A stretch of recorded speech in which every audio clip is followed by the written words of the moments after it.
बिहार की राजधानी पटना में क्यों दौड़े बुलडोजर? इतनी बड़ी फोर्स क्यों लगी?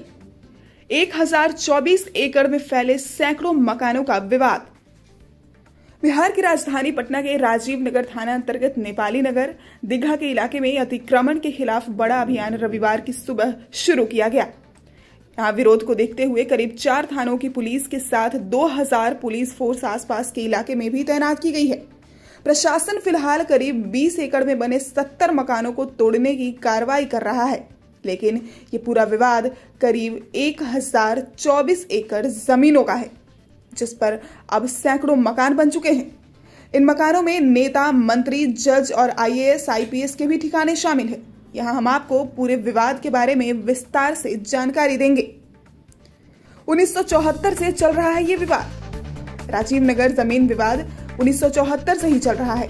आवास बोर्ड ने 1974 में दीघा के 1024 एकड़ में आवासीय परिसर बसाने का निर्णय लिया था। इसके लिए बोर्ड की ओर से जमीन भी अधिग्रहित की गई थी, परंतु अधिग्रहण में भेदभाव और मुआवजा नहीं देने के मामले को लेकर विवाद सुप्रीम कोर्ट तक जा पहुंचा। सुप्रीम कोर्ट ने भी आवास बोर्ड को जमीन अधिग्रहण में भेदभाव दूर करने एवं किसानों को सूद सहित मुआवजा देने का निर्देश दिया, जिस पर आवास बोर्ड ने आज तक अमल नहीं किया। किसानों ने शुरू की जमीन की खरीद बिक्री। परिणाम स्वरूप किसानों ने निजी हाथों में जमीन की खरीद बिक्री शुरू कर दी। यहीं से दीघा राजीव नगर का विवाद लगातार बढ़ते गया।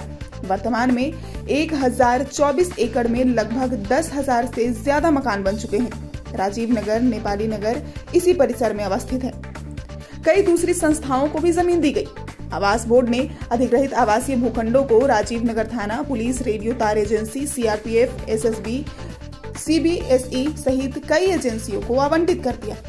स्थानीय लोग इसे नियम के विरोध बताते हैं। उनका कहना है कि आवास बोर्ड किसी आवासीय परिसर के लिए जमीन अधिग्रहित करता है और उन्हीं को आवंटित करता है। किसानों का कहना है कि दीघा जमीन अधिग्रहण 2000 रुपए प्रति कट्ठा किया गया था, परंतु वर्तमान में 93 लाख रुपए बेचा जा रहा है। ये किसानों के साथ घोर अन्याय है। दीघा के पूर्व मुखिया एवं किसान नेता चंद्रवंशी सिंह का कहना है कि अगर 93 लाख रुपए के हिसाब से किसानों को मुआवजा दिया जाए तो कोई परेशानी नहीं होगी, लेकिन आवास बोर्ड मुआवजा देना नहीं चाहता है और जमीन पर जबरन कब्जा कर रहा है। उनका कहना है कि बोर्ड सुप्रीम कोर्ट के आदेश भी नहीं मान रही है। कोर्ट ने कहा था अधिग्रहण संबंधी सभी भेदभाव तत्काल दूर किए जाएं, लेकिन आज तक आवास बोर्ड में हुई भेदभाव को दूर नहीं किया गया है। IAS अफसर की जमीन बनी विवाद की वजह। मामला IAS अधिकारी RS पांडे की जमीन को लेकर था।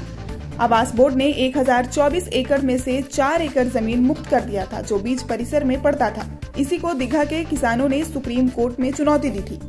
दीघा के किसानों का कहना था कि जिस तरह से IAS ऑफिसर का भूखंड अधिग्रहण मुक्त रखा गया है, उसी तरह किसानों की जमीन भी अधिग्रहण मुक्त की जाए, परंतु आवास बोर्ड किसानों की बात नहीं मानी और धीरे धीरे विवाद बढ़ता गया। भूमि बचाओ संघर्ष मोर्चा कर रहा था विरोध। वहीं दीघा भूमि बचाओ संघर्ष समिति के अध्यक्ष श्री नाथ सिंह का कहना है कि राजीव नगर, नेपाली नगर, केसरी नगर के लोगों ने दीघा के किसानों से जमीन खरीदी है। इसके बाद उन्होंने इस पर आवास बनाया है। प्रशासन द्वारा उसे तोड़ना कतई उचित नहीं है। उन्होंने कहा कि इस मामले को लेकर कोर्ट जाएंगे। पहले से ही पटना हाई कोर्ट में कई याचिकाएं पड़ी हुई है, इस पर सुनवाई होना बाकी है।